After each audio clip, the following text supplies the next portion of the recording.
Era o início do outono quando a família Oliveira se mudou para sua nova casa, uma imponente mansão vitoriana na periferia de uma pequena cidade no interior.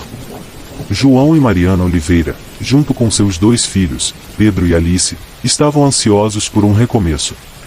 A casa, que por muito tempo ficará abandonada, parecia ser o lugar ideal para a nova fase de suas vidas.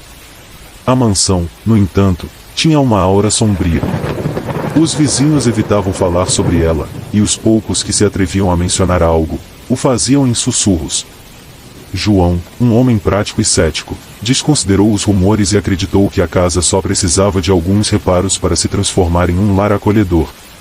Mas Mariana, mais sensível, sentia algo errado desde o momento em que cruzou o limiar da porta. O ar parecia denso, quase como se estivesse sendo observado por olhos invisíveis. No primeiro mês, pequenos incidentes começaram a ocorrer. Portas que se fechavam sozinhas, ruídos estranhos à noite, e uma sensação constante de que alguém, ou algo, estava espreitando nos cantos escuros. Pedro e Alice reclamavam que ouviam sussurros vindos do porão, e mais de uma vez, Mariana sentiu como se uma presença estivesse ao lado de sua cama enquanto ela dormia. Mas tudo isso era facilmente ignorado ou explicado até que os fenômenos começaram a se intensificar. Certa noite, João acordou com um som de passos pesados no andar de baixo. Ao descer para investigar, ele encontrou as cadeiras da cozinha dispostas em um círculo perfeito no meio da sala.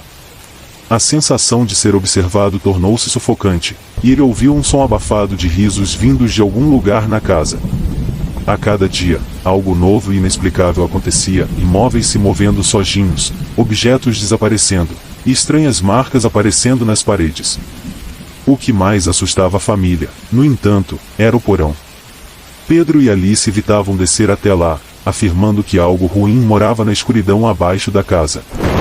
Mariana, apesar de sua fé religiosa, começou a sentir que a casa estava sendo controlada por forças que ela não podia compreender. Foi Pedro quem encontrou o símbolo estranho gravado no chão de madeira do porão. Parecia um círculo com runas antigas desenhadas ao redor, manchado com algo que lembrava sangue seco.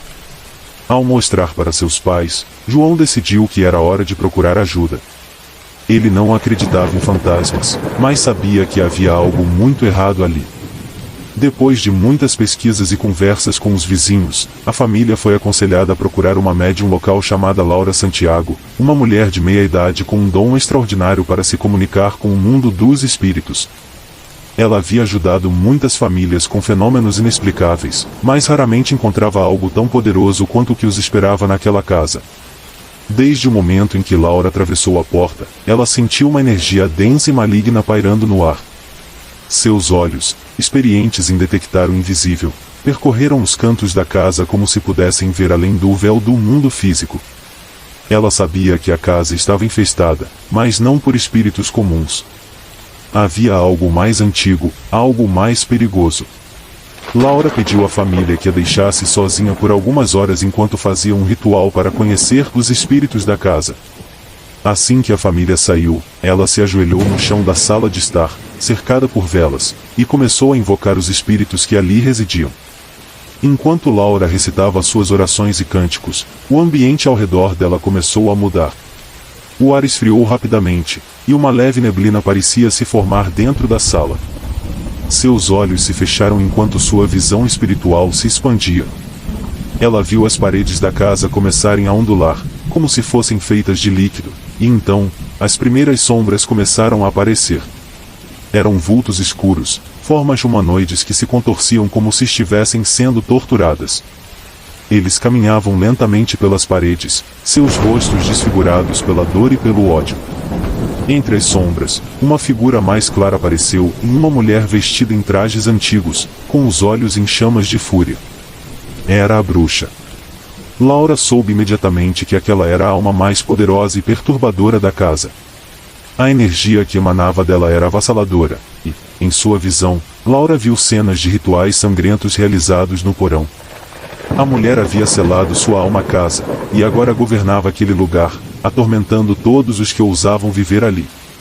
Com o passar dos dias, Laura mergulhou mais profundamente na história da mansão.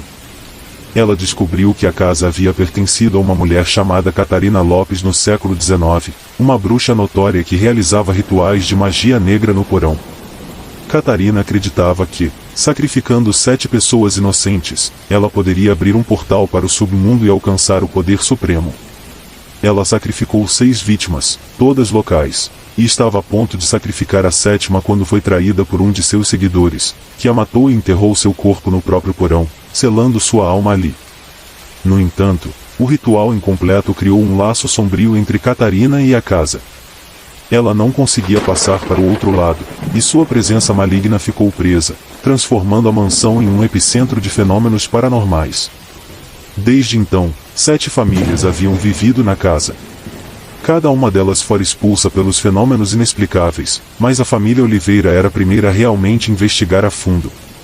Laura sabia que precisava enfrentar o espírito de Catarina diretamente. Ela desceu ao porão, agora sabendo que ali era o ponto mais forte da manifestação. Ao acender suas velas e preparar o ritual, a escuridão ao seu redor parecia ganhar vida. As paredes tremiam, e um vento frio cortava o porão como lâminas invisíveis. E então, ela a viu. Catarina apareceu no meio do círculo, seu rosto distorcido pela raiva, os olhos negros como a noite. Seu corpo flutuava alguns centímetros do chão, os cabelos longos ondulando como se estivessem submersos em água. Você não tem poder sobre mim, vidente. A voz de Catarina era um sussurro que ecoava por toda a casa.